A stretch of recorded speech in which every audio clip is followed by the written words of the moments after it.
I'm Dayn Wilberding. I'm the Director of Digital Culture at Grady Britton. Basically lead digital strategy and digital creative for the advertising agency, which you're not supposed to say anymore. We are a creative agency who does all of those things there on the left. Look at that. Things like, mobile apps, Facebook pages, online PR, which, by the way, is PR, iPad experiences, and we do good old-fashioned print work.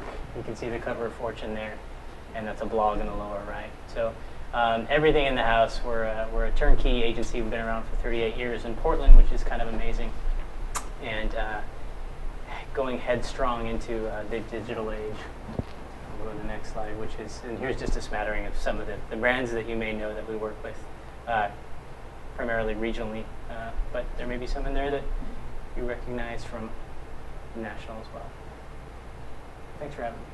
Okay. And so you're optimizing for something that's under $5, or around there. Yeah. So can you talk a little bit about the optimizing for something that's such a small price point? Sure. Yeah.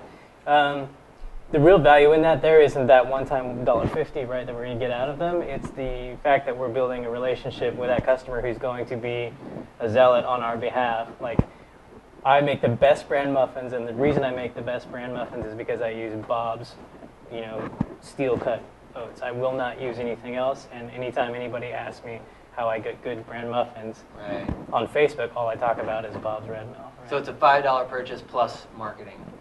yeah. So we get a lot more out of it, and we know that it's hard not to be a fan of this brand, and so it's just it's a snowball of self-sufficiency there. When you make a fan and they become a fan, you treat them right before they ever make the sale, and when they go home and they have a success and when they build a recipe and their family likes it, I mean, it's just all around love fest that turns into a customer for life, right? And then they tell all of their friends over Facebook and Twitter about the experience. Okay.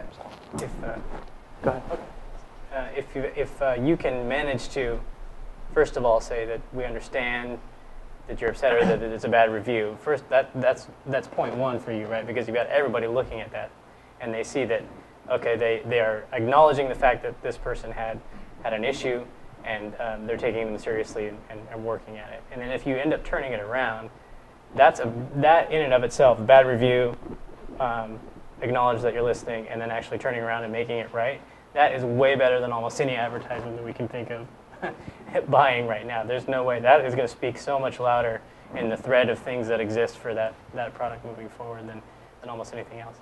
If you can turn it around. This also opens some doors for the entrepreneur or for the startup, because playing in the zero moment of truth area kind of levels the playing field, right, a lot. Not all of us can afford the $100,000 a run TV commercial to play on that level.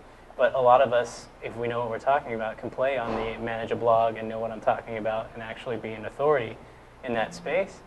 And that's the same level playing field as anybody else at any other company who might be your competition. They can also write a blog, but you're on the same level, right? So you have just as much opportunity as anybody else does, short of being able to hire you guys to participate on your behalf. But it really does kind of bring everything down to this level of, like, if you know what you're talking about, if you're good to your customers, if you're good at having those conversations, then you can absolutely be a player.